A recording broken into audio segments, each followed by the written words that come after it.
El día de hoy continuaremos con la enseñanza que iniciamos la semana anterior, que hemos titulado La única iglesia. Pero para poder comenzar este estudio, voy a pedir a todos que podamos pedir la bendición de Dios, para que Él sea quien nos hable.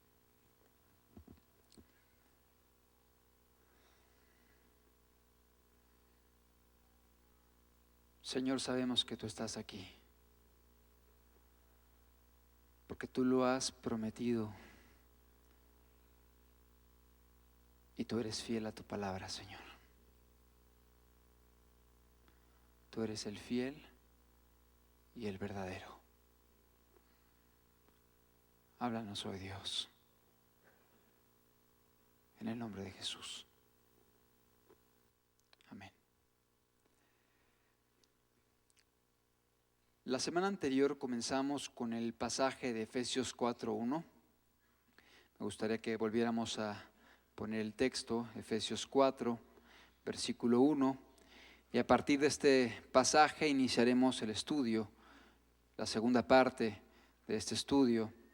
Efesios 4:1 dice: Yo pues, dice el apóstol Pablo, preso en el Señor, os ruego que andéis como es digno de la vocación con que fuisteis llamados, con toda humildad y mansedumbre, soportándoos con paciencia los unos a los otros en amor, solícitos en guardar la unidad del Espíritu, hablando de la unanimidad, en el vínculo de la paz. Y añade el apóstol Pablo, un cuerpo y un espíritu, como fuisteis también llamados en una misma esperanza de vuestra vocación. Un cuerpo, un espíritu. La semana anterior veíamos que Dios tiene un solo cuerpo aquí en la tierra. No tiene muchas iglesias, tiene un solo cuerpo aquí en la tierra, que puede tener diferentes nombres en diferentes lugares, ciudades, países, con personas que a lo mejor forman parte de algún movimiento en algún lugar, en otro movimiento en otro lugar, pero todos son parte del movimiento del Espíritu Santo. Es Dios en todo el mundo, haciendo la obra a través de su cuerpo, una sola iglesia. Veíamos que la palabra iglesia tiene una raíz que significa los que salen, los que son llamados fuera. Y veíamos cómo las características que acompañan a aquellos que conforman la iglesia nos vienen a dar la razón del por qué la raíz ekkaleo, que significa los que salen fuera, los que son llamados fuera. La semana pasada también vimos que Jesucristo vino a edificar su iglesia sobre la roca que es Él mismo. Que la iglesia no es identificada por un nombre específico, pues existen el día de hoy iglesias que tienen nombre de que viven, pero están muertos. Es decir, la iglesia se conoce por las características de aquellos que la conforman. La iglesia es conocida por las características que conforman, o más bien que tienen, que llevan, que viven aquellas personas que forman parte de la iglesia. Estudiamos que la iglesia está edificada sobre la roca y la roca es Jesucristo. Y es Jesucristo y es sus palabras, sus enseñanzas. Cualquiera que oye mis palabras y las guarda, le compararé con el hombre sabio que edificó su casa sobre la roca. Es decir, la iglesia está fundamentada, está edificada sobre las palabras, las enseñanzas de Jesucristo. Veíamos también que la iglesia es una iglesia ofensiva. No es una iglesia pasiva que está encerrada en cuatro paredes, sino es una iglesia que está trabajando, que se está dando por Dios. No es un club social que está buscando llenar a la gente con actividades. No es un foro político donde hay pleitos y pugnas entre los miembros para ver quién puede escalar más que el otro. La iglesia es un cuerpo que está trabajando y su cabeza es Cristo. Es decir, están trabajando para servir a Dios, para poder hacer la obra de Dios. Cristo es la cabeza y la iglesia es el cuerpo. Las manos de Cristo, los pies de Cristo, la boca de Cristo. Es un cuerpo que está conquistando, que está trabajando para Dios. Veíamos que la iglesia no está compuesta por simpatizantes o gente inconversa o interesados nada más. Está compuesta por gente salva, por gente redimida, por gente que ha sido alcanzada por la sangre de Cristo. Por gente que un día se arrepintió, que abandonó sus pecados, que los confesó a Dios, que creyó en Él con todo su corazón, que creyó en el sacrificio de Cristo y el día de hoy le ama con todo su corazón, con toda su mente, con toda su alma y con todas sus fuerzas. Es gente que está comprometida con Jesús. Gente que un día experimentó un nuevo nacimiento. Veíamos que la iglesia también es un cuerpo que está en continuo crecimiento. Es decir, no está allí pasiva, sin crecer, sin multiplicarse. El hecho de que esté trabajando la iglesia, eso produce crecimiento espiritual. La iglesia va esparciéndose, se va expandiendo, va creciendo como la semilla de mostaza. Y el crecimiento no solamente es numérico, pues Dios añadía cada día a los que habían de ser salvos, sino también el crecimiento es en la gracia de Dios. Un crecimiento espiritual, un crecimiento en el amor, en la compasión, en el poder, en la madurez, etc.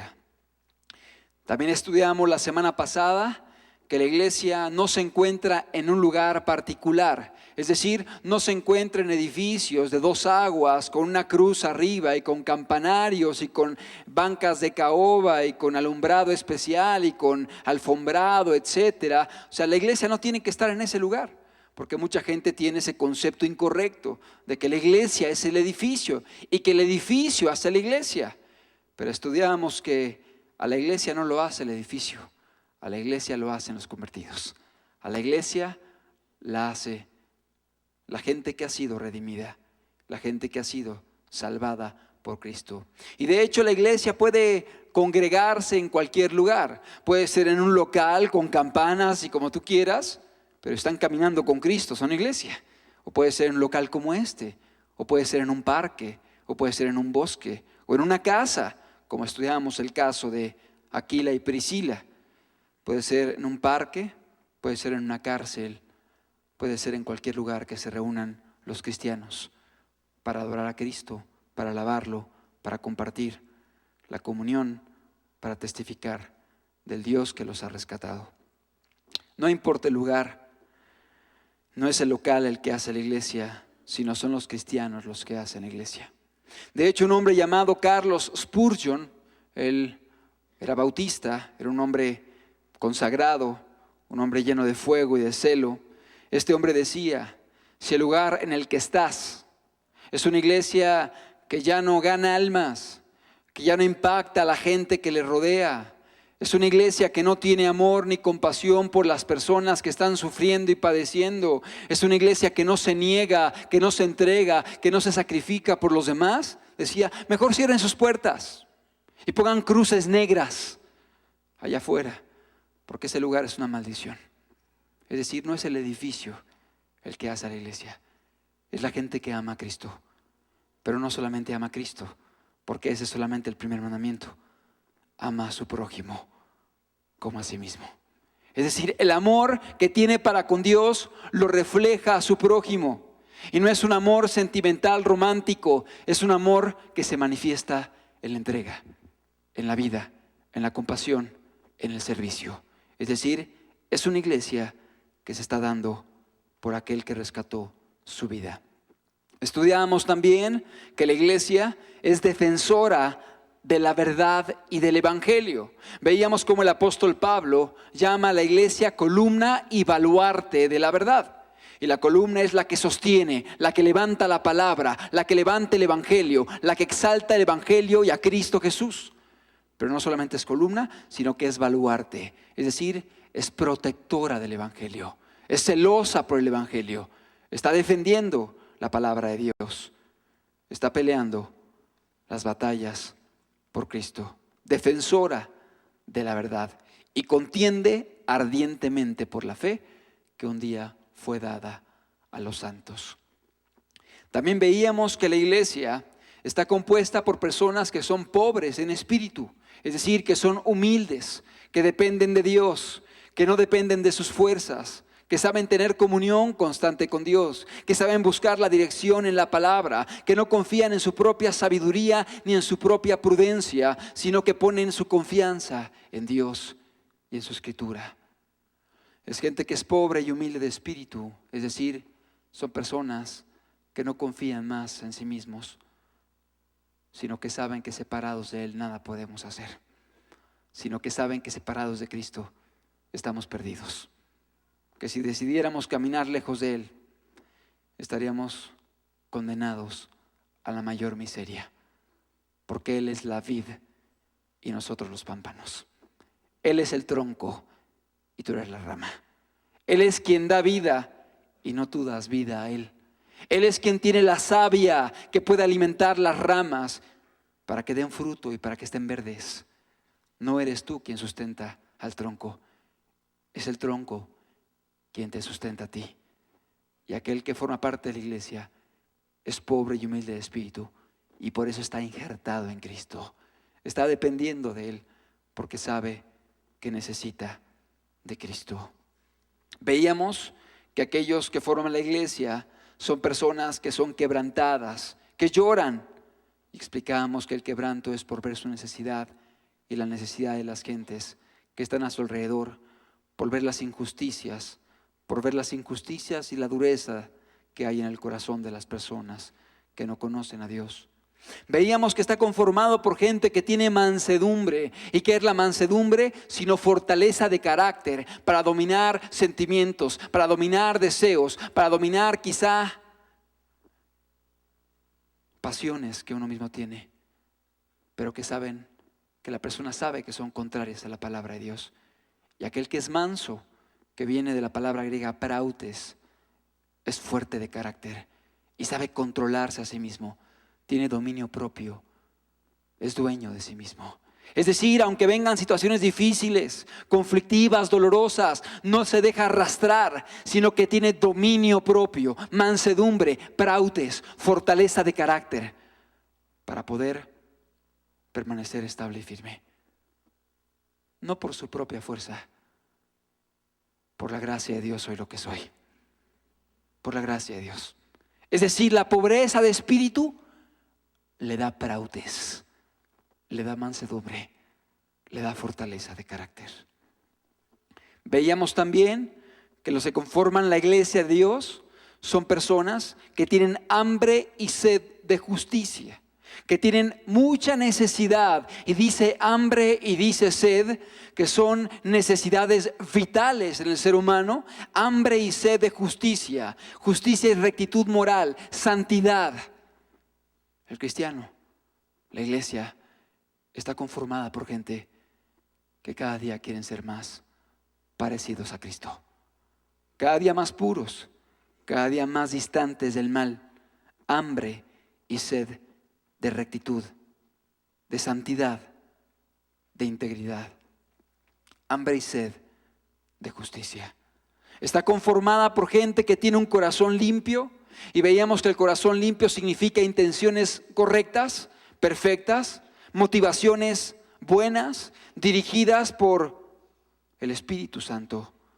Es decir, la iglesia no opera para agradar al hombre, la iglesia no obra para quedar bien con el líder, la iglesia no debe obrar para ser vista por los demás, la iglesia no debe obrar para estar buscando el aplauso de los hombres, pues dice la Escritura que si eso buscas, ya tienes tu recompensa, que es la admiración de los demás. Pero tu recompensa no va a ser la bendición de Jehová.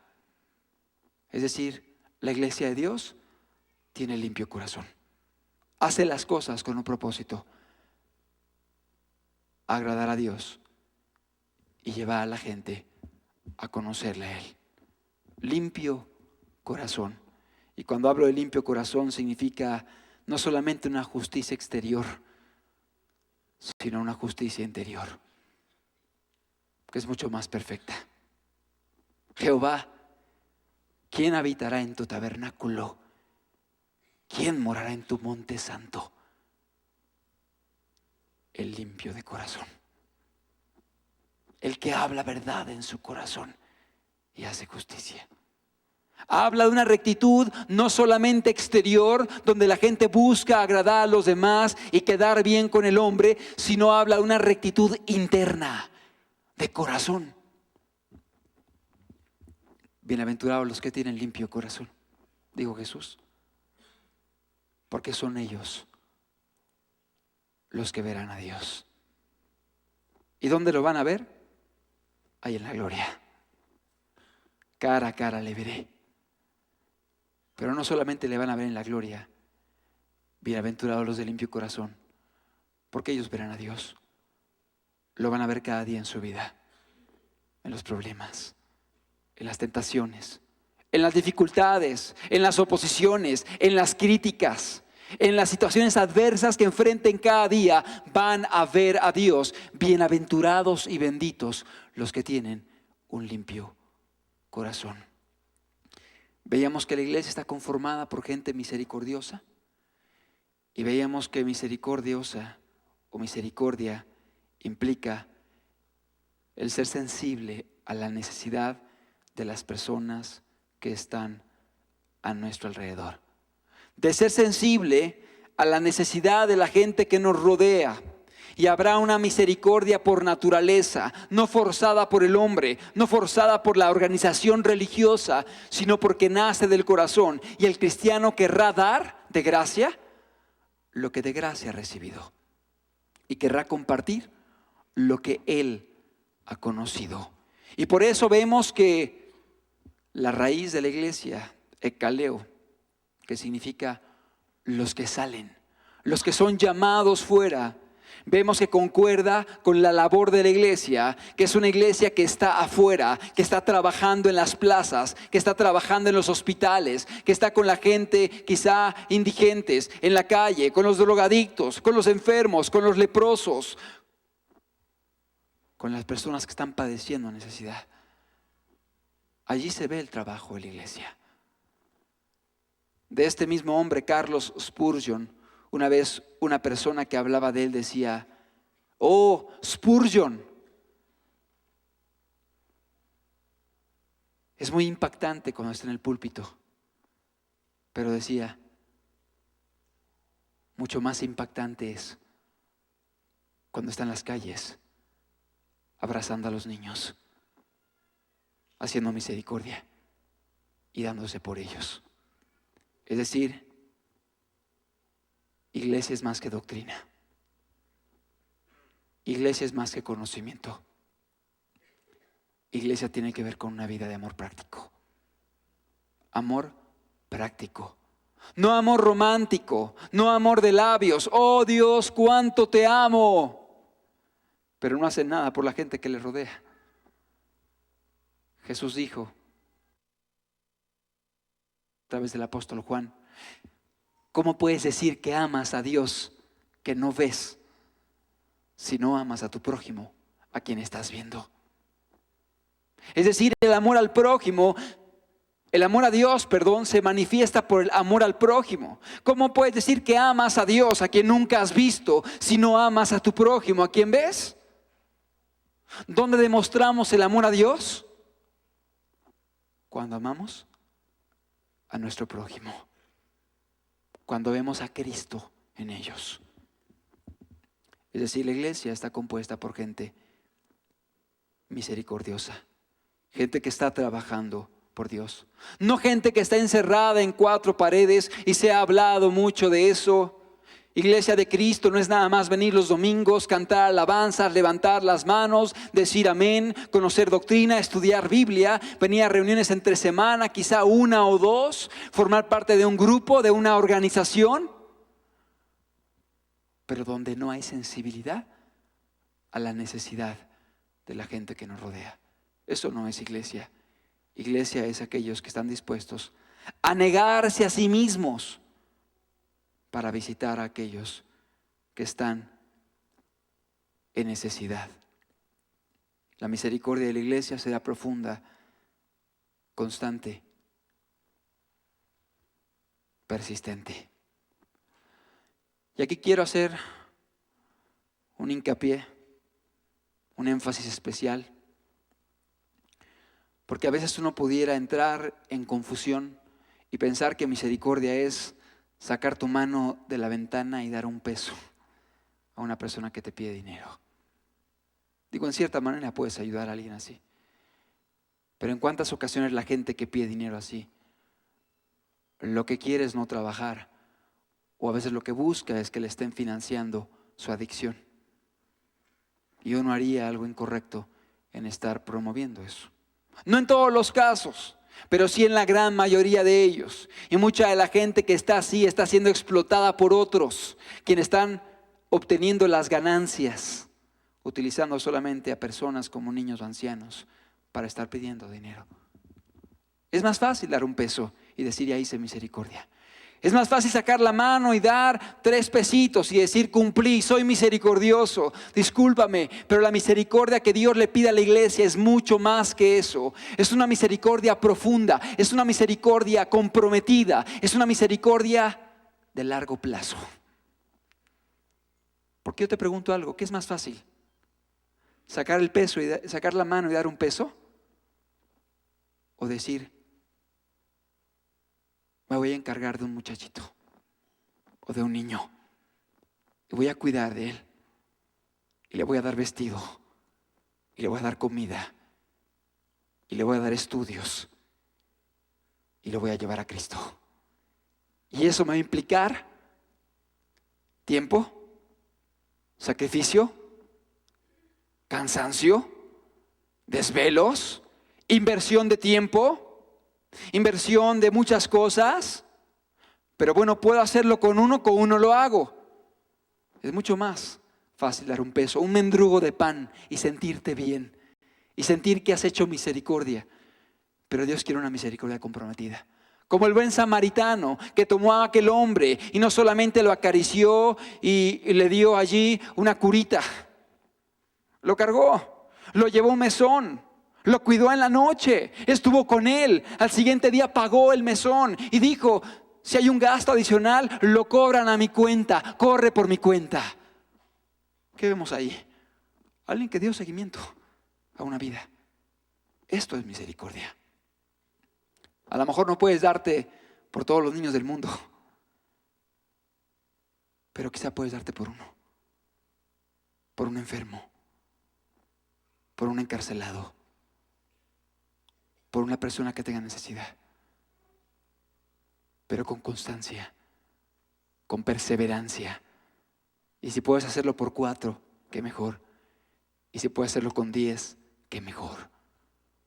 Pero esto es misericordia. Una misericordia en la amplitud de su palabra, bien aplicada, con constancia, con estabilidad.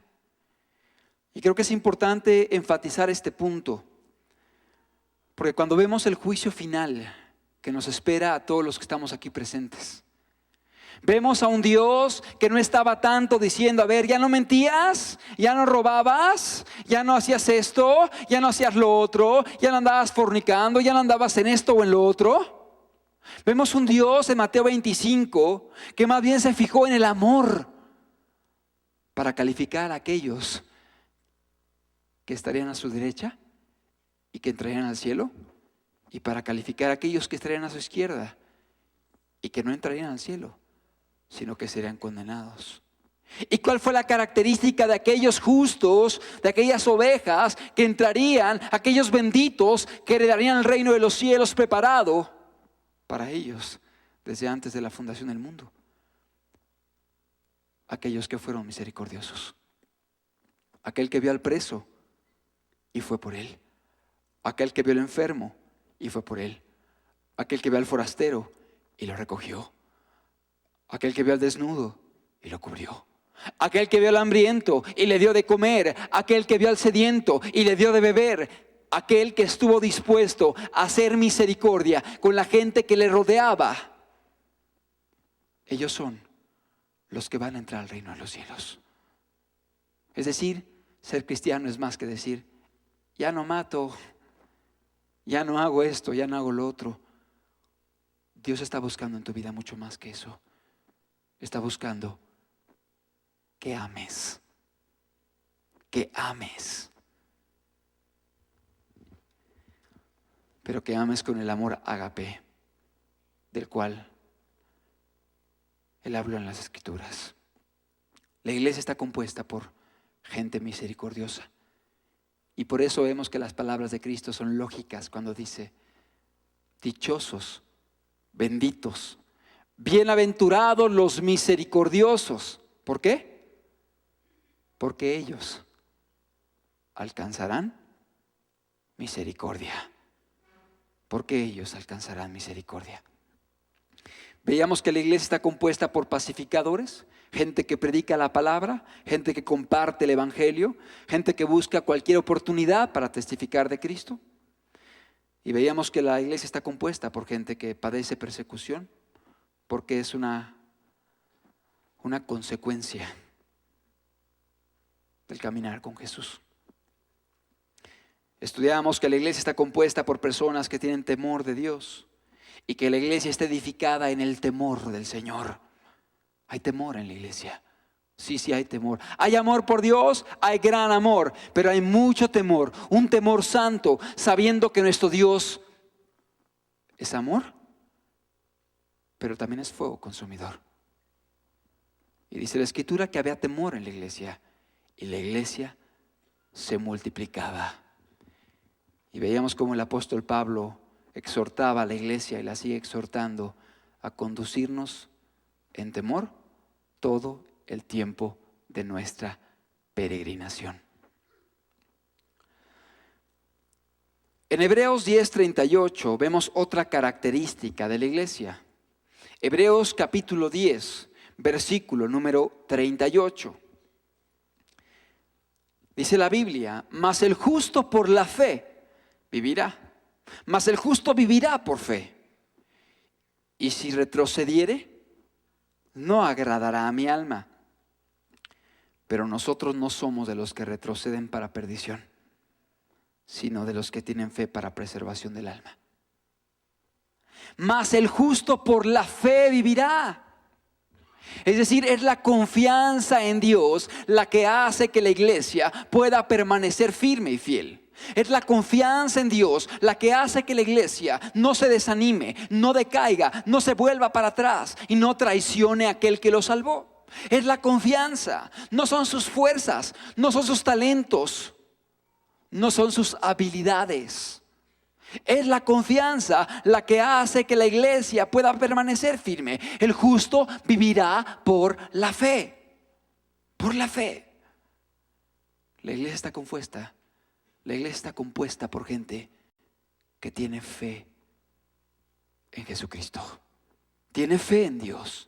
Tiene confianza en Dios. Está compuesta por gente confiada, que confía en Dios y no confía en las circunstancias, que confía en Dios y no confía en los problemas, que confía en Dios y no confía en su condición, que confía en Dios y no confía en sus limitaciones, que tiene los ojos puestos en el invisible. Es pues la fe, la certeza de lo que se espera, la convicción de lo que no se ve. Andamos por fe y no por vista. Aunque la higuera no florezca, aunque no haya vides, aunque no haya fruto en las vides, aunque falte el producto del olivo, aunque los labrados no den mantenimiento, aunque no haya ovejas en la majada, aunque no haya vacas en los corrales, con todo, yo me gozaré y me alegraré en el Dios de mi salvación. La iglesia no mira las circunstancias. La iglesia tiene los ojos puestos en Cristo Jesús. La iglesia no mira las dificultades. La iglesia mira a aquel que lo llamó. Puestos los ojos en Cristo Jesús, autor y consumador de la fe, el cual con el gozo puesto delante de él sufrió el oprobio y fue hasta la muerte. Es decir, la iglesia está compuesta por gente que confía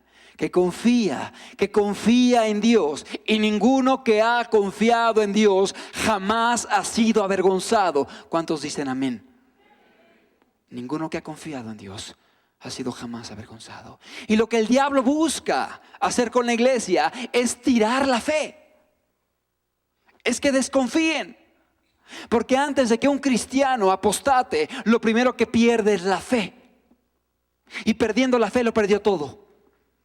Porque perdió la fe en Dios y ahora camina por sus fuerzas, y ahora camina viendo las circunstancias, y ahora camina viendo los problemas, y ahora camina viendo las tentaciones y las pruebas y la oposición familiar, y ahora camina por vista y no por fe. Está perdido. Es decir, lo que el diablo busca es tirar tu fe.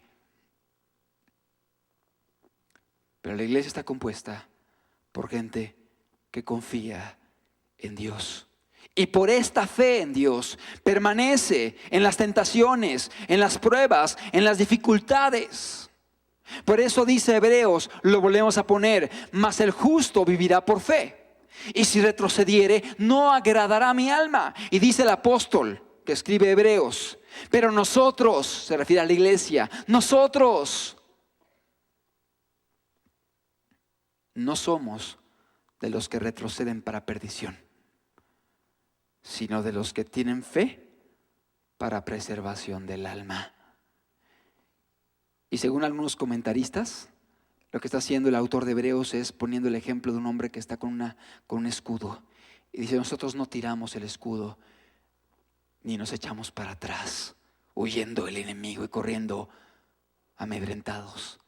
No, nosotros mantenemos la fe para preservación del alma. No arrojando el escudo de la fe, sino sosteniéndolo firmemente. ¿Para qué? Para preservación del alma. Porque si no mantienes la fe, tu alma va a ser destruida por el diablo, va a ser destruida por las tentaciones, por las pruebas, por las dificultades. Pero si tú mantienes la fe, dice la Escritura, preservarás tu alma. Y por eso es preservada la iglesia. Porque la iglesia confía en Dios. Porque la iglesia confía en Cristo. La iglesia está compuesta por gente que tiene puesta su confianza en Dios, en su palabra, en sus promesas, no en lo que ve, en su palabra, en sus promesas, que sabe que Dios es fiel, que no es hombre para que mienta, que si ha dicho Él lo va a hacer, que si ha prometido Él lo va a cumplir. Y la iglesia lo sabe. Y por eso veíamos en el tiempo de la persecución romana que los cristianos podían morir no mirando a las fieras, no mirando a los gladiadores, no mirando al fuego que los consumía, no mirando los látigos que los laceraban, no mirando a los perros que los devoraban, no mirando a la gente que los escarnecía por todos lados, sino mirando a Cristo sentado a la diestra del Padre. Y por eso podían alabar estando en tribulación, porque confiaba. La iglesia está compuesta por gente que confía. ¿Qué más? La iglesia está compuesta por personas que sobre todas las cosas aman. Esta es la señal de la iglesia, que ama. Cristo dijo: en esto conocerán que sois mis discípulos, si tuviereis amor los unos por los otros. ¿Pero qué tipo de amor? Que os améis como yo os he amado. El amor de Dios, no el amor del mundo, no el amor sin compromisos, no el amor en las buenas, no el amor cuando me tratan bien, el amor ágape, que fue el amor que tuvo Cristo para con nosotros. En esto conocerán todos los hombres que sois mis discípulos, por el amor que tuviereis los unos por los otros. Que os améis como yo os he amado. Esta es la señal, la clave más visible de la iglesia. La iglesia está conformada por gente que ama. Pero muchas personas piensan que el amor es que te abracen todo el tiempo y que te solapen el pecado y que no te digan nada. No, el amor tiene que ver con dar tu vida, con consumirte, con entregarte, con tener compasión, con reprender a lo mejor el pecado, con exhortar a alguien, con consolar al que necesita ser consolado, con animar al que necesita ser animado, con estar dispuesto a padecer para que otro pueda conocer a Cristo. Es un amor práctico, es un amor que en ocasiones la gente piensa que no es amor y la gente lo confunde pensando que amor solamente son abrazos, lisonjas, apapachos. El amor es mucho más que eso. La iglesia tiene un amor genuino, el amor ágape, del cual habla la Escritura. En 2 Corintios capítulo 5, versículo 13, 2 Corintios capítulo 5, verso 13, dice el apóstol Pablo: porque si estamos locos, es para Dios. Y si somos cuerdos, es para vosotros. Porque el amor de Cristo nos constriñe, pensando esto, que si uno murió por todos, luego todos murieron. Y por todos murió, para que los que viven ya no vivan para sí, sino para aquel que murió y resucitó por ellos. El apóstol Pablo dice: el amor de Cristo nos constriñe. El amor de Cristo nos constriñe, pensando esto, que si uno murió por todos, que si Él murió por mi vida, que si Él pagó por mí, siendo lo que yo fui, habiendo hecho lo que yo hice, Él murió por mí, Él pagó por mí, Él me ha rescatado, Él me ha comprado. El amor de Cristo nos constriñe. Que si uno murió por todos, luego todos murieron y por todos murió.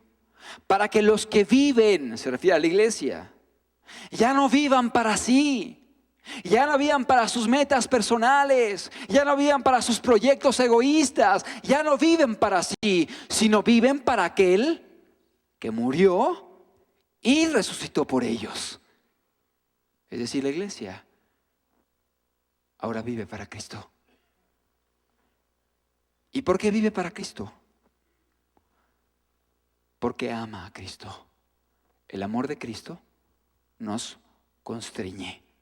¿Qué significa la palabra constreñir? Constreñir significa nos impulsa, nos empuja, nos impele, nos estimula. El amor de Cristo nos estimula ¿a qué? ¿A darnos? ¿A obedecer? ¿A consumirnos? ¿A hacer misericordia? ¿A tener compasión? ¿A perseverar aún en las circunstancias difíciles? El amor de Cristo nos constriñe, pensando que si Él murió por nosotros y murió por mí, ya no debo vivir para mí, sino que es justo que yo viva por aquel que murió y resucitó por mí. El amor de Cristo nos constriñe. Es decir, la iglesia está compuesta por gente que es constreñida, que es impulsada, que es motivada por el amor de Cristo. Grandes errores doctrinales hay en este punto, pero Cristo dejó suficiente instrucción en su palabra para disiparlos. Grandes errores doctrinales hay con respecto al amor a Dios. ¿Cuánta gente dice: es que yo amo a Dios con todo mi corazón? Pero no aman a su marido, no aman a su esposa, no aman a sus hijos, no aman a su prójimo, no se dan por los demás. Eso no es amor a Dios. O están pecando, están desobedeciendo a Dios continuamente y dicen: es que yo amo a Dios, y levantan las manos y dicen: es que cuánto amo a Cristo. Eso no es amor a Dios. Cristo dejó claramente establecido en la Escritura lo que es el amor a Dios. Juan 14, 21. Es un amor práctico, no es un amor sentimental. El que tiene mis mandamientos y los guarda, este es el que me ama. ¿Verdad que no dijo Cristo el que canta alabanzas bonitas? ¿El que dice palabras halagüeñas? Él dijo: el que tiene mis mandamientos y los guarda, este es el que me ama. El que me obedece, el que sabe cuál es mi voluntad y la pone en práctica, ese es el que me ama. El que me ama será amado por mi Padre, y yo le amaré y me manifestaré en él. ¿En quién se va a manifestar Cristo? En aquel que le ama. ¿Y quién le ama? Aquel que tiene sus palabras y las guarda. Qué sencillo. Le dijo Judas, no el Iscariote: Señor, ¿cómo es que te manifestarás a nosotros y no al mundo? Respondió Jesús y le dijo: el que me ama, mi palabra guardará, y mi Padre le amará, y vendremos a él y haremos morada en él. ¿En quién habita Dios? ¿En quién hace morada el Padre y el Hijo? En aquel que le ama.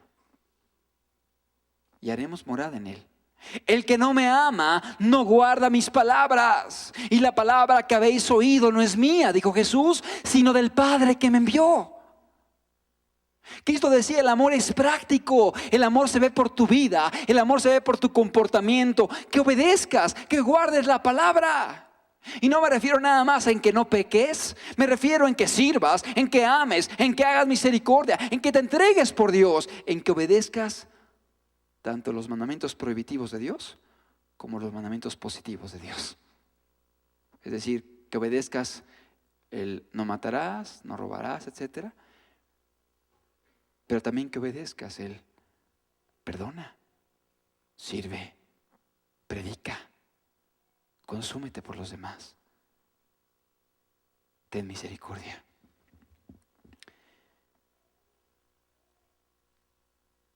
Primera de Juan 5:2. En esto conocemos que amamos a los hijos de Dios, cuando amamos a Dios y guardamos sus mandamientos. Cuando amamos a Dios y guardamos sus mandamientos. Pues este es el amor a Dios. Pues este es el amor a Dios. Pues este es el amor a Dios, que guardemos sus mandamientos. Y sus mandamientos no son gravosos. ¿Para quién no son gravosos? Para aquel que ama a Dios. Para aquel que no lo ama son una carga, son un fardo, son un peso insoportable. Pero para aquel que decide amar a Dios, y el amar es una decisión. Es una decisión.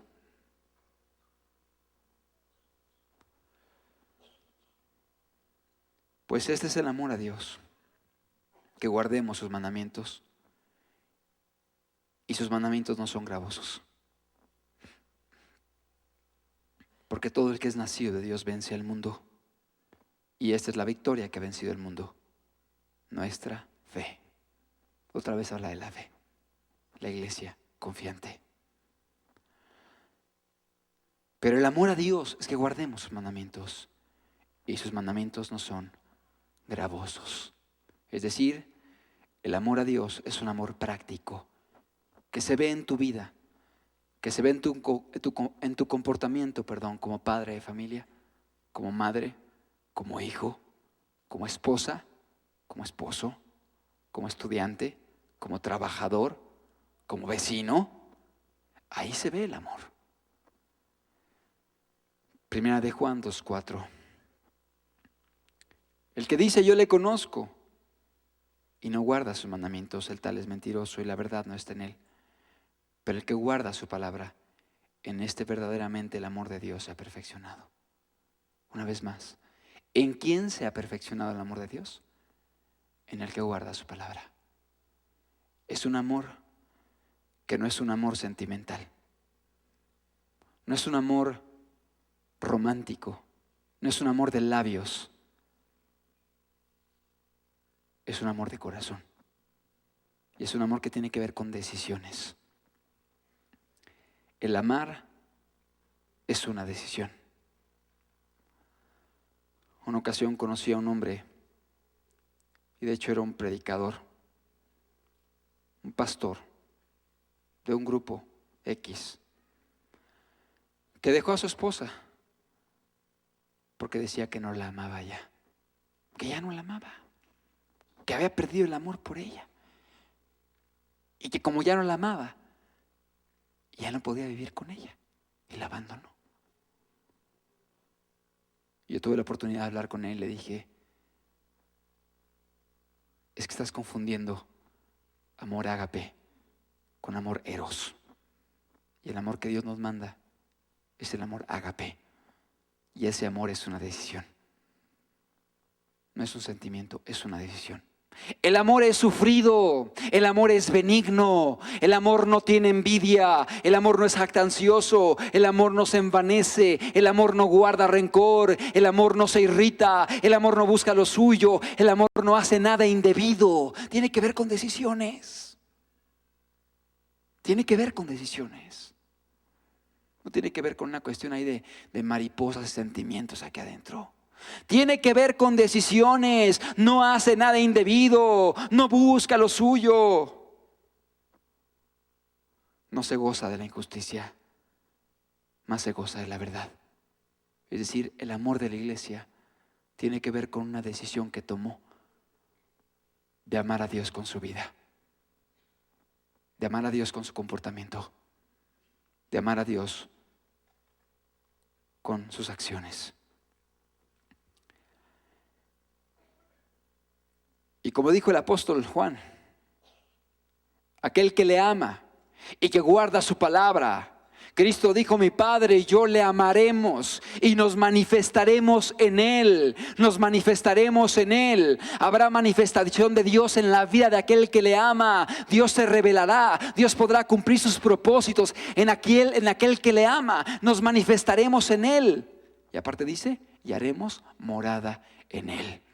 Haremos morada en Él. Y este es otro punto de la iglesia: que Dios mora en su iglesia. Es decir, la iglesia está compuesta por personas que tienen al Espíritu Santo en ellos. Hechos capítulo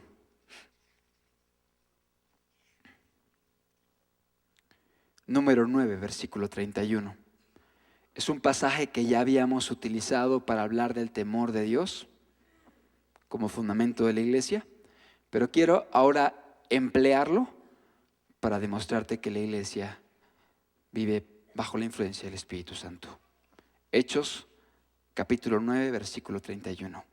Dice: entonces las iglesias tenían paz por toda Judea, Galilea y Samaria, y eran edificadas andando en el temor del Señor, y se acrecentaban, crecían, se multiplicaban.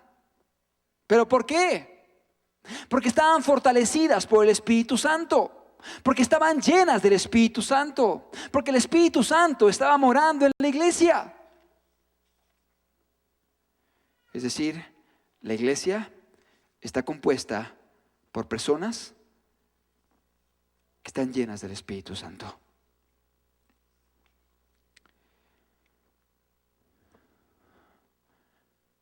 La iglesia es lo que es por el Espíritu que vive en ella. Hay que entender eso. La iglesia es lo que es por el Espíritu Santo que vive en ella. ¿Te acuerdas que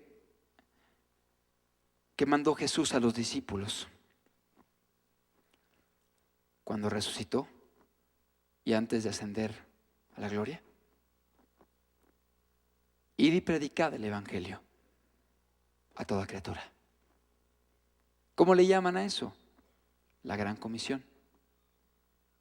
Pero ¿cómo voy a poder? Un puñado de gente pusilánime, temerosa, inestable, insegura, impactar el mundo. ¿Cómo iba a poder la iglesia llevar a cabo? ¿Cómo podría llevar a cabo la iglesia esa gran comisión? Cristo les dijo cómo. Pero espérense en Jerusalén. No se vayan.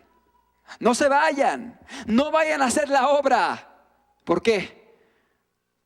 Porque vendrá poder de lo alto. Y seréis revestidos del Espíritu Santo. Y entonces me seréis testigos en Jerusalén, en Judea, en Samaria y hasta lo último de la tierra. Es decir, Él les dejó la gran comisión, pero juntamente con la gran comisión les mencionó cuál era la gran condición para poder llevarla a cabo. Y la gran condición era que fuesen revestidos del Espíritu Santo, que fuesen llenos del Espíritu Santo. Es decir, la iglesia de Cristo, la iglesia de Dios, es una iglesia que depende del Espíritu Santo, porque el Espíritu Santo es el Señor de la obra. Es el Señor de la iglesia. Es el que lleva a la iglesia, es el que dirige a la iglesia, es el que permite que la iglesia pueda llevar a cabo la gran obra que fue encomendada por Cristo Jesús. La iglesia de Dios, la única iglesia de Cristo que está en todo el mundo, es una iglesia que depende del Espíritu Santo, que no depende de su conocimiento, que no depende de su mucha doctrina, que no depende de sus líderes, que no depende del hombre, ni del brazo de carne, ni de la caña cascada, sino que depende de Jehová de los ejércitos, del Espíritu Santo, de Dios. Es una iglesia que está llena del Espíritu Santo. ¿Y cómo se manifiesta eso? Muchos errores también hay en este punto. La gente está buscando solamente las lenguas, está buscando a lo mejor una caída, está buscando, no sé, una experiencia mística rara. El Espíritu Santo en la iglesia se manifiesta inicialmente por el fruto del Espíritu Santo: amor, gozo, paz, paciencia, etc. Es decir, la iglesia viene a la iglesia, el Espíritu viene a la iglesia, y por eso la iglesia es como es. Lo que hemos estudiado es el fruto del Espíritu en la iglesia. Es el fruto del Espíritu en la iglesia, porque el fruto del Espíritu es amor, gozo, paz, paciencia, benignidad, mansedumbre, templanza, etc. Justicia también dice Efesios. Gálatas y Efesios hablan del fruto del Espíritu Santo. Y es el fruto del Espíritu Santo. Es decir, es el fruto del Espíritu morando en la iglesia. Y es cierto, el Espíritu capacita a las personas para servir a Dios de muchas maneras, formando su carácter, formando templanza en la persona, formando madurez, produciendo muchas cosas. Y también hay dones del Espíritu Santo, lo cual es bíblico, es correcto, pero van juntamente con el fruto del Espíritu Santo. Y sí, Dios trae dones, y los dones son una bendición, pero cuando la persona tiene el fruto del Espíritu. ¿Y cuánta gente está el día de hoy diciendo: Señor, envía al Espíritu Santo? Y Dios te responde: ya lo envié desde hace 2000 años. Ya está en la tierra. Y está accesible a todos aquellos que le buscan. Porque qué padre es aquel que si su hijo le pide una piedra le dará un huevo, o si le pide un pescado le dará un escorpión. Y dijo Cristo: si vosotros siendo malos sabéis dar buenas dádivas, ¿cuánto más vuestro Padre que está en los cielos dará el Espíritu Santo a todos aquellos que se lo pidan?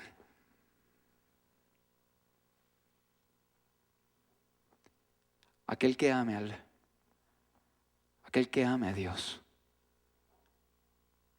Cristo dijo: yo me manifestaré en él, y mi Padre y yo haremos morada en él. El Espíritu Santo mora en la iglesia que ama a Cristo. Y de hecho, para terminar la enseñanza, y haciendo referencia precisamente al Espíritu Santo, quiero que leamos una porción de la Escritura que se encuentra en Mateo capítulo 25, versículo número 1. Mateo 25, 1 dice: entonces el reino de los cielos será semejante a 10 vírgenes que, tomando sus lámparas, salieron a recibir al esposo. 5 de ellas eran prudentes y 5 insensatas. Las insensatas, tomando sus lámparas, no tomaron consigo aceite, mas las prudentes tomaron aceite en sus vasijas juntamente con sus lámparas. Y tardándose el esposo, cabecearon todas y se durmieron. Y a medianoche se oyó un clamor: ¡aquí viene el esposo! ¡Salid a recibirle! Entonces todas aquellas vírgenes se levantaron y arreglaron sus lámparas. Y las insensatas dijeron a las prudentes: dadnos vuestro aceite, porque nuestras lámparas se apagan. Mas las prudentes respondieron diciendo: para que no nos falte a nosotras y a vosotras, id más bien a los que venden y comprad para vosotras mismas. Pero mientras ellas, las insensatas, iban a comprar aceite, vino el esposo, y las que estaban preparadas entraron con él a las bodas, y se cerró la puerta. Después vinieron también las otras vírgenes, las insensatas, diciendo: Señor, Señor, ábrenos. Mas él respondiendo dijo: de cierto os digo que no os conozco. Y termina diciendo Jesús: velad, velad, pues, porque no sabéis el día ni la hora en que el Hijo del Hombre ha de venir. Y Cristo termina el Evangelio de Mateo hablando acerca de esta parábola, uno de los últimos capítulos del Evangelio de Mateo, hablando acerca de la actitud que debe tener la iglesia. Y es una parábola que hace referencia a la iglesia, pues no dice habían 10 rameras. ¿O si dice así? No, dice 10 vírgenes.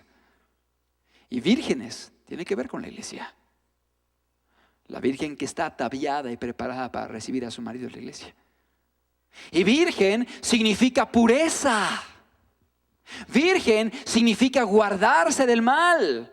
Virgen es tipo y figura de guardarse de la corrupción del mundo, de la degradación de la maldad, del pecado. Virginidad, pureza. Había 10 vírgenes, pero no fue suficiente estar en virginidad espiritual, porque habían 5 iglesias que estaban lejos del pecado, pero no tenían el Espíritu Santo ya.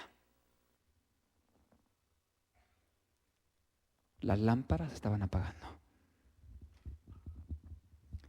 Todas tenían lámparas. ¿Y para qué sirven las lámparas? Para alumbrar. Para alumbrar en la oscuridad. ¿Y sabes? Tinieblas han cubierto la tierra y oscuridad las naciones. 5 de ellas fueron prudentes y 5 insensatas. 5 vírgenes fueron previsoras.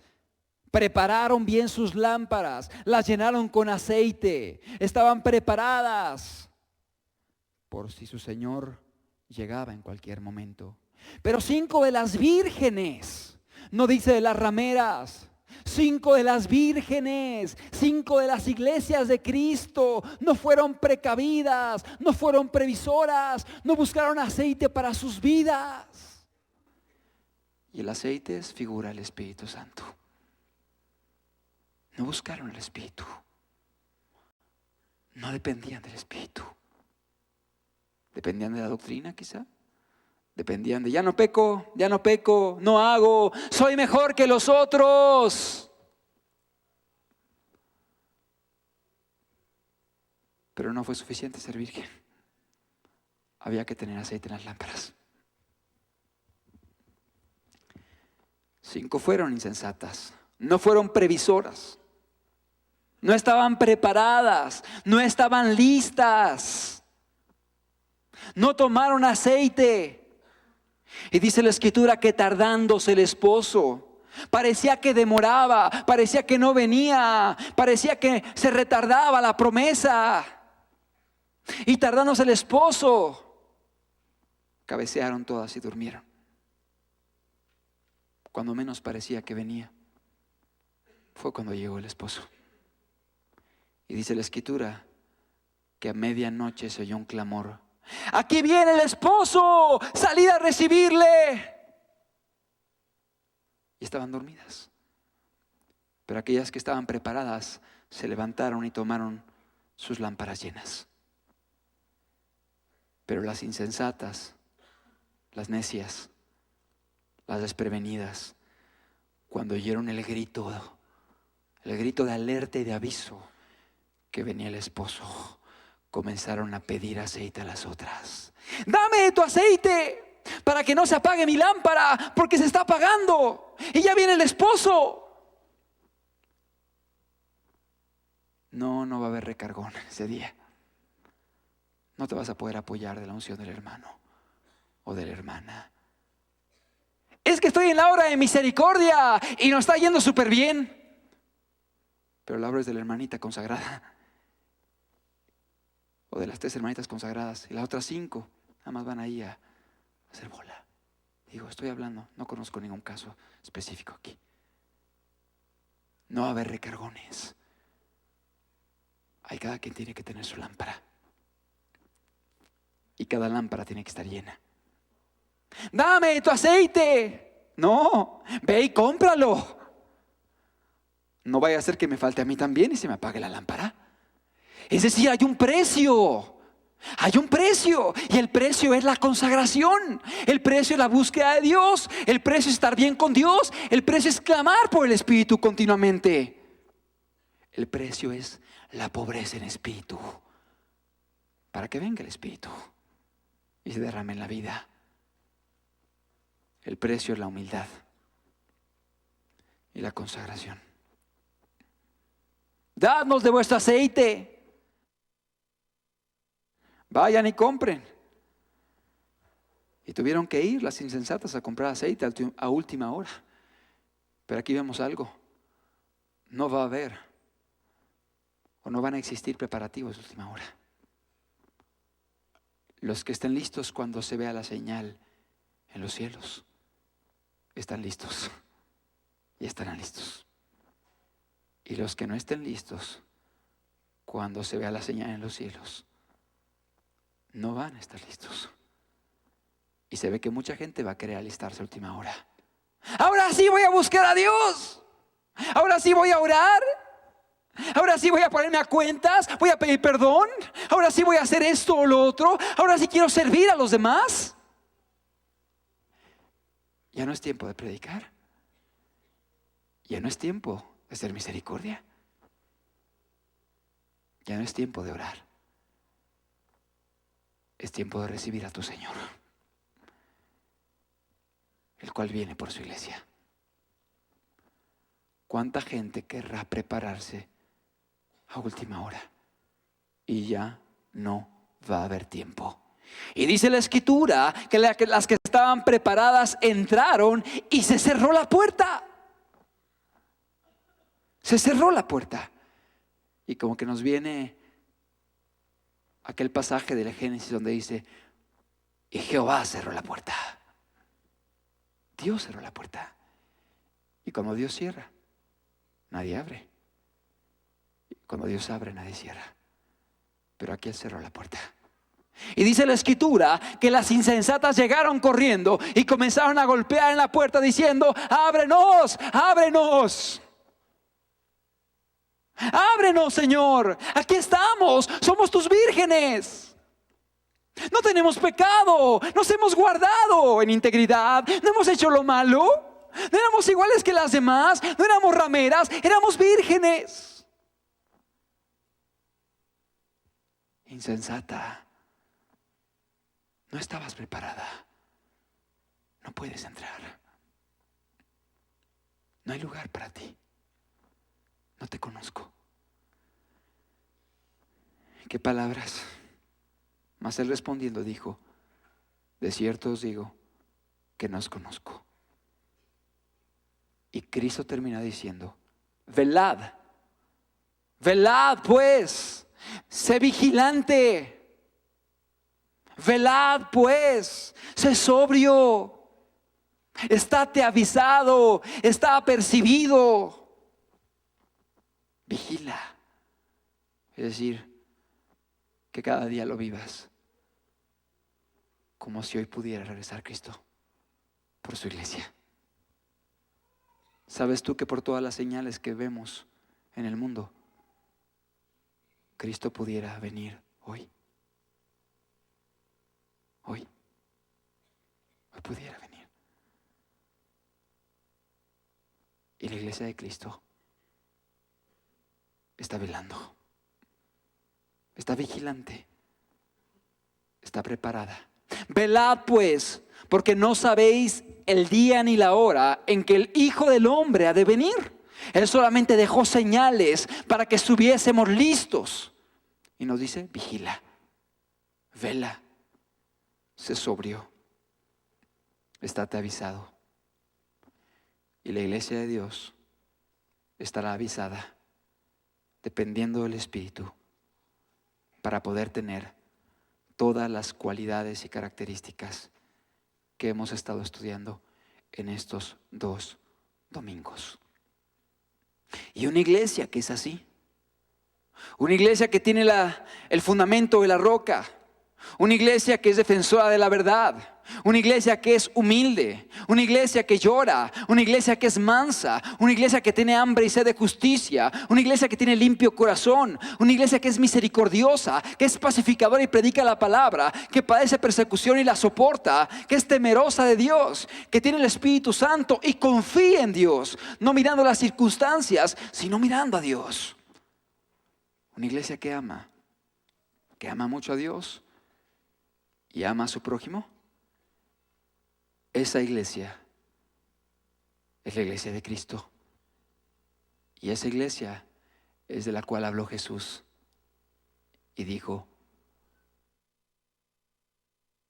vosotros sois la luz del mundo y vosotros sois la sal de la tierra. Porque esta es la iglesia que va a poder alumbrar ahora que hay tinieblas espirituales. Esta es la iglesia que va a poder marcar y mostrar el camino para que la gente llegue a Dios. Esta es la iglesia que va a poder dar luz a los que están asentados en tinieblas. Esta es la iglesia que va a ser sal de la tierra para dar sabor, para influenciar a muchos, siendo ya pocos, para evitar la corrupción y la degradación por medio de su influencia de amor, de misericordia, de piedad, de servicio, de predicación y de entrega. Amados, hoy respondámonos. ¿Somos la iglesia de Cristo? ¿Eres la iglesia de Cristo? Cristo viene por su iglesia. ¿Por qué no cerramos los ojos?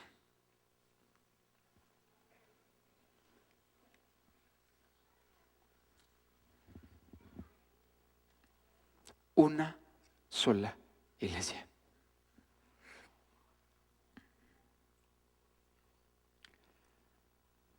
Una sola iglesia.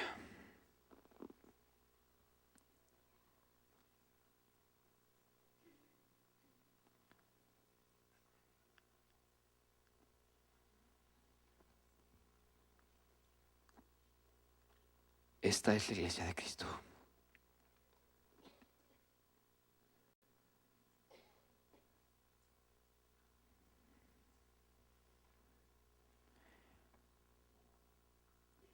Y aquí en este lugar hay gente que es iglesia, conforma la iglesia. Pero también los hay que no son iglesia.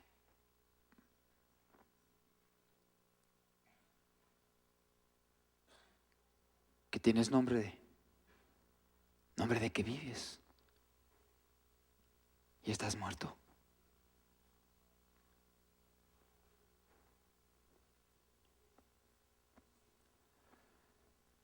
Para esto Dios ha traído esta palabra. para que te evalúes, para que seas confrontado por la palabra. Y Él tiene un propósito.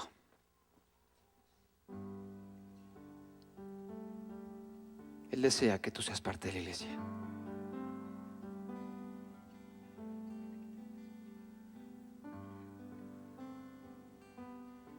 Él quiere que tú formes parte de la iglesia. Pero ¿qué tienes que hacer?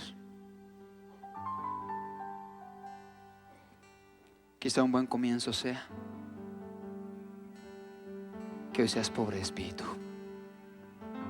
y que le digas: Jesús, yo te necesito. Yo te necesito, Jesús.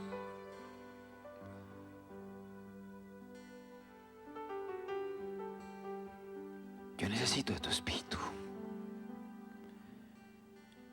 Yo necesito el aceite en mi lámpara.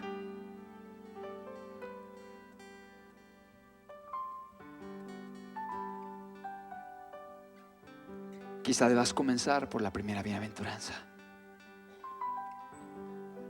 Bienaventurados los pobres en espíritu, porque de ellos es el reino de los cielos.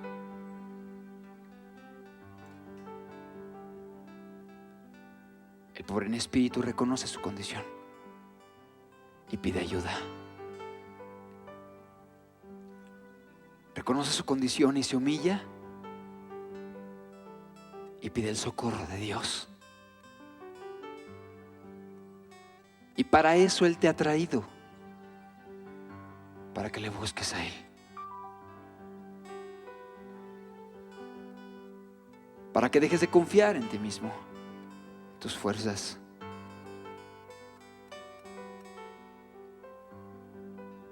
para que pongas tus ojos en Él.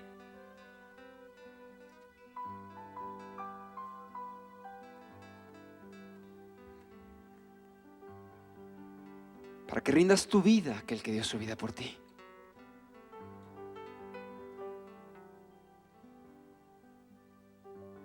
Porque si Él te compró, ya no eres tuyo. Ya no eres de ti mismo. Ya no te perteneces a ti. Le perteneces a Él. Le perteneces a Él.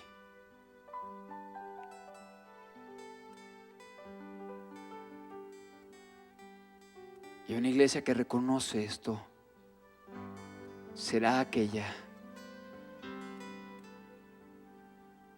que le buscará cada día, dependiendo del Espíritu Santo.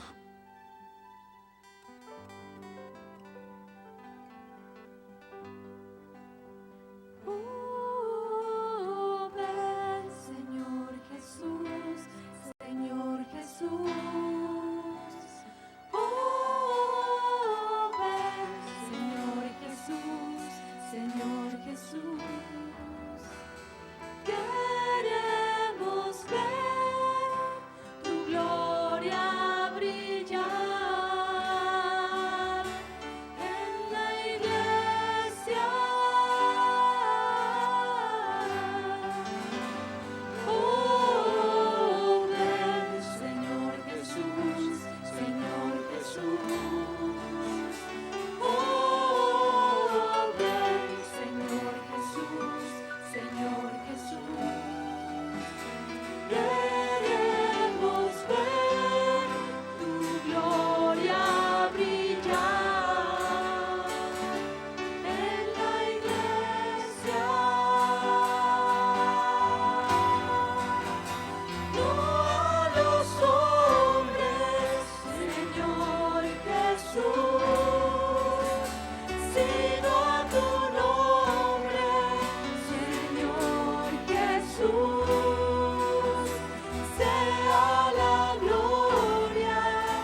iglesia de Cristo está buscando que Cristo sea glorificado. No los hombres, no una organización, no un grupo, sino Jesucristo, el cual es la cabeza de todo. Y nosotros somos su cuerpo. Él merece la gloria, pues Él dio su vida por nosotros. Y la iglesia existe solamente por Jesucristo. La iglesia existe solamente porque Él estuvo dispuesto a dar su vida por nosotros.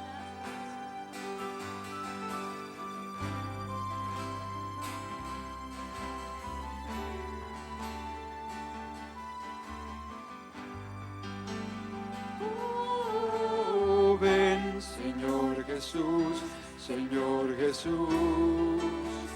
Oh, ven, Señor Jesús, Señor Jesús. queremos ver tu gloria brillar en la iglesia.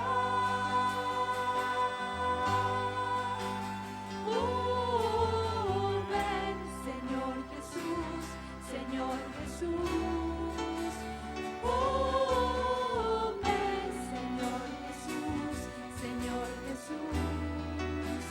Queremos ver tu gloria brillar en la iglesia.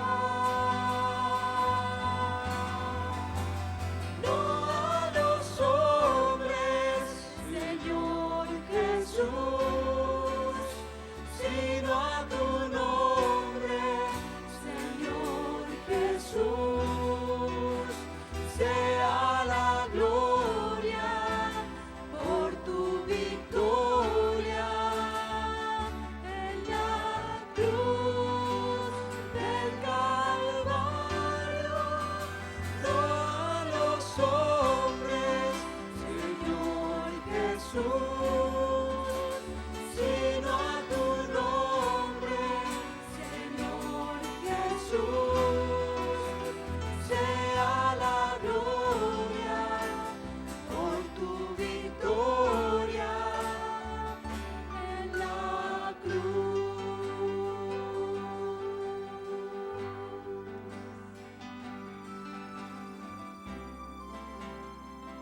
Que así sea, Señor. A ti sea la gloria, Jesucristo. Solamente a ti la gloria, Señor. A ningún hombre. Solamente a ti, Jesús. Solamente a ti, Señor Jesús. Y esto es lo que busca la iglesia. Que Cristo brille. Que Cristo sea conocido. Para que los hombres glorifiquen a nuestro Padre que está en los cielos. Al ver nuestra vida, nuestras buenas obras.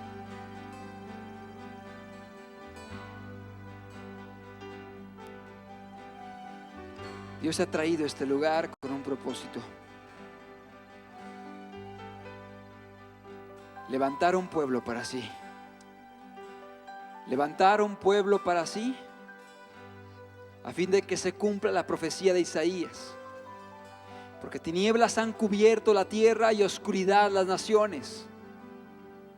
Mas sobre ti amanecerá Jehová, y sobre ti será vista su gloria. Y a tu luz andarán los reyes de la tierra. A tu luz andarán las naciones. Iglesia, esto es lo que Dios quiere hacer contigo.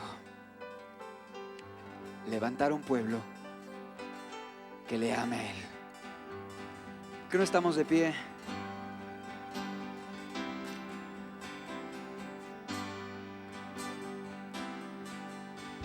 Hay un Pueblo que te ama, tu palabra levantó, despertó de las tinieblas por ti.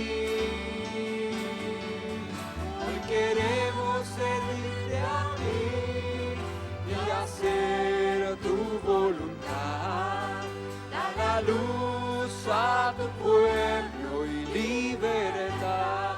Hay un pueblo que te ama. Hay un pueblo que te ama.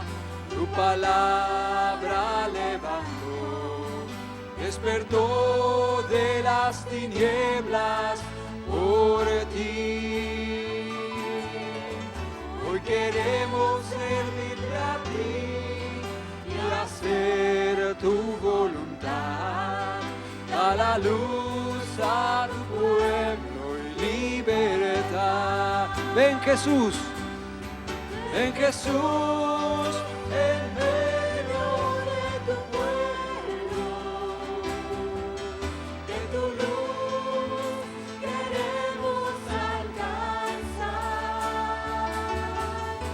y libera la mente del cautivo.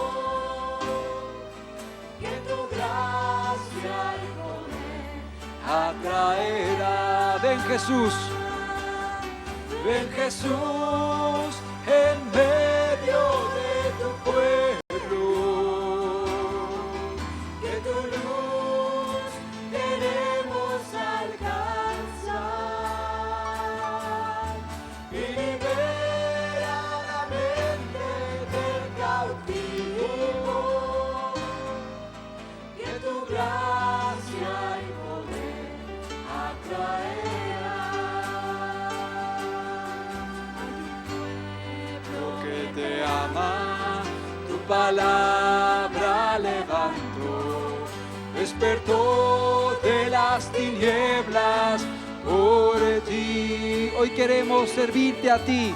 Hoy queremos servirte a ti y hacer tu voluntad. Da la luz a tu pueblo y libertad, libertad. Ven Jesús, ven Jesús, en medio de tu pueblo. Que tu luz queremos alcanzar y libera la mente del cautivo. Que tu gracia y poder atraerá. Ven Jesús, en medio de tu pueblo. Que tu luz queremos alcanzar y libera la mente del cautivo. Que tu gracia y poder atraerá. Ven Jesús, en medio de... Ven Jesús, ven a manifestarte, Dios. Ven a brillar en tu iglesia y libera la mente del cautivo. Que tu gracia y poder atraerá. Queremos más de ti, Señor. Queremos más de tu gloria. Queremos más de tu espíritu, Señor. Queremos más de ti, Jesús. Queremos alcanzar y libera la mente del cautivo. Que tu gracia y poder atraerá y libera la mente del cautivo. Que tu gracia y poder atraerá.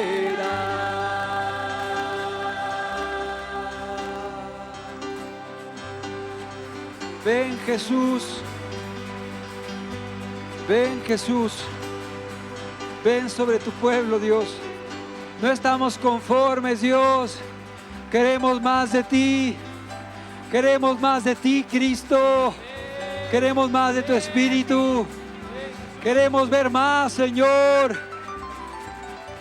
Ven sobre tu pueblo, Señor.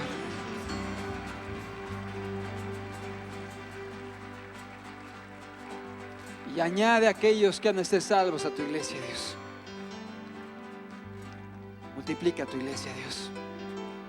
Multiplícala, Padre. Una iglesia conformada por gente comprometida, no con el hombre, no con el grupo, con Cristo Jesús. Un pacto de sangre, porque Él derramó sangre por nosotros. Gente comprometida contigo, Dios. Que así sea, Padre. Gracias, Señor, por mostrarnos y recordarnos las características de tu iglesia.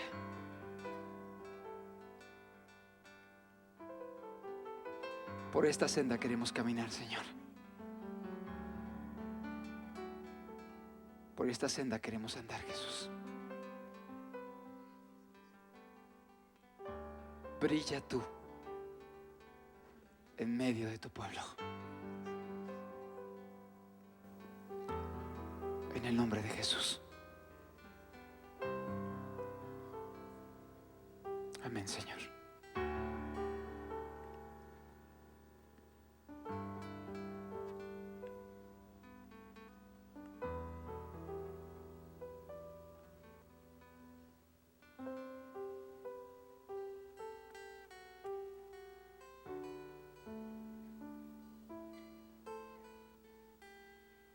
No es el hombre quien te llama. Es Cristo quien te invita a que formes parte de su única iglesia, que está en todo el mundo, conformada por personas que la gran mayoría ni se conoce entre sí,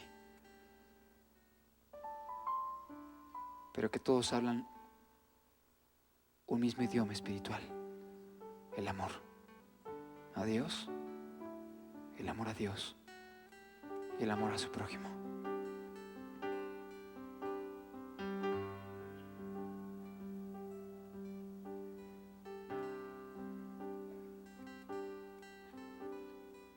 Es Él quien te llama a ti.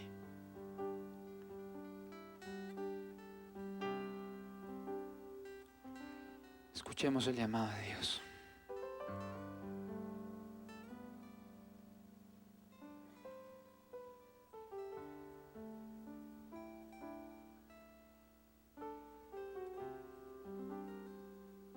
Atendamos al llamado de Dios.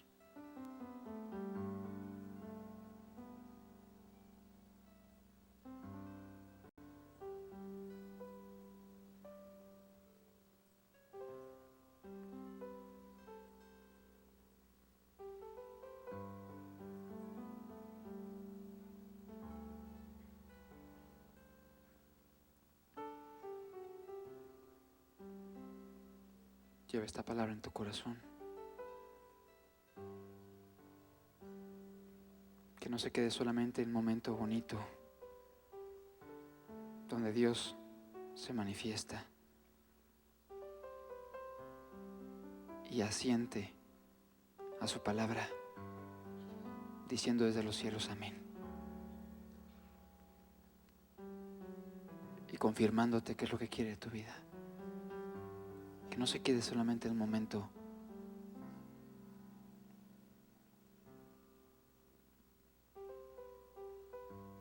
sino que puede ir acompañado de decisiones serias, profundas, radicales,